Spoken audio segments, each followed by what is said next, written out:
On paper, you look like you've got it all together. Great job, nice lifestyle, taking trips with friends. To everyone around you, you're winning. But if your income stopped tomorrow, how long could you actually survive? Today we need to talk about the illusion of wealth and why looking rich is quietly keeping you broke. Here's a number that's going to bother you for the rest of this video: 3 weeks. That's roughly how long a lot of people making six figures could actually survive without a paycheck before things got genuinely dangerous. Not uncomfortable, dangerous. And by the end of this, you're going to understand exactly why a bigger income didn't buy the safety you thought it would, and what actually does. My name is Ely, and I spend way too much time thinking about how people in the US experience money psychologically. If you're someone who earns a normal income, maybe even more than you used to, but still doesn't feel financially secure, hit subscribe and give this video a thumbs up. Because what I'm about to walk through isn't a budgeting trick or a 5-step hack. It's the actual mechanism behind why so many people feel broke while looking successful, and once you see it, you can't unsee it. Let's start with the math, because the math is where the illusion begins. Say someone goes from earning $50,000 a year to $85,000 a year. That's a massive jump. On paper, that person should feel dramatically more secure. Ask them how they feel, and most of the time you'll get some version of, honestly, about the same, maybe worse. That reaction sounds irrational until you look at what actually happened to their life in between. At $50,000, they were renting a modest one-bedroom, driving an older car, and eating out occasionally. At $85,000, they moved somewhere nicer because they could finally afford it, upgraded the car because the old one felt embarrassing next to new coworkers, and started eating out several times a week because, well, they'd earned it. None of these decisions were reckless. Each one, individually, made complete sense.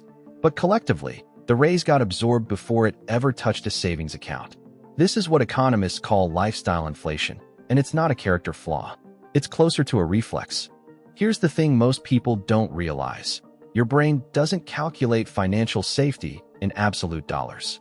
It calculates it in comparison to a reference point, and that reference point moves constantly. Psychologists call this the hedonic treadmill. You hit a new income level, you adjust your spending to match it, your sense of normal resets, and the feeling of progress evaporates almost immediately. You're not imagining that the raise didn't feel like much. It genuinely didn't, because your nervous system recalibrated before you even noticed. Now look at what this does over time. The Federal Reserve has run surveys for years tracking how prepared American households actually are for a financial shock, and the numbers are uncomfortable. A significant share of adults, even those with decent incomes, say they couldn't cover an unexpected expense in the few $100 range without borrowing money, selling something, or leaning on a credit card. That's not a poverty statistic. That number includes plenty of people driving nice cars and posting vacation photos. Income and stability are simply not the same thing, and the gap between them is where all this quiet anxiety lies.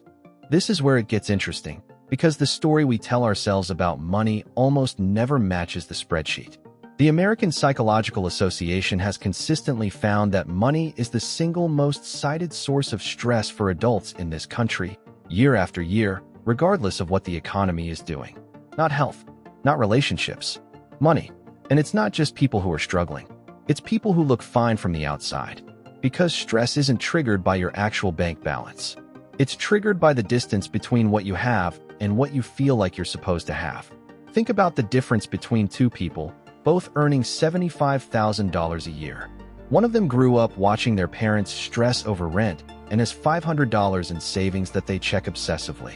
The other grew up comfortable, has $500 in savings too, and barely thinks about it. Same income, same number in the account, completely different internal experience. That's not a math problem. That's identity, history, and comparison all wrapped into one number on a screen. Now you might be thinking, okay, but surely the solution is just to earn more. And look, more income does help. I'm not going to pretend otherwise. But here's what nobody tells you. More income without a change in the underlying behavior just moves the same problem to a higher altitude. You don't fix a leak by adding more water. Picture your finances like a bathtub with a slow drain. It doesn't matter how big the faucet gets if the drain grows at the same rate.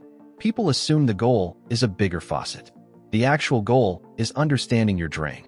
If this is starting to feel familiar, That's exactly why I make these videos.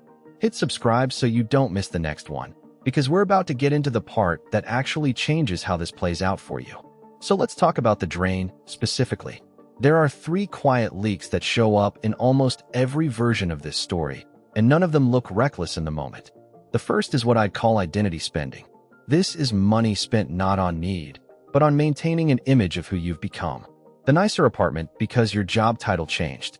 The name brand version of something you use to buy generic. None of these purchases are wrong, but when they're driven by "this is who I am now," instead of "this genuinely improves my life," they multiply fast and quietly. The second is proximity comparison. You don't compare yourself to the national average. You compare yourself to the 5 or 6 people closest to you, your coworkers, your friend group, whoever's in your feed. If your friend just put a down payment on a house, your $30,000 in savings suddenly feels small, even though a year ago that same number would have felt enormous. The comparison, not the number, is doing the damage. The third is what I call convenience creep. Small recurring costs that each feel too minor to question.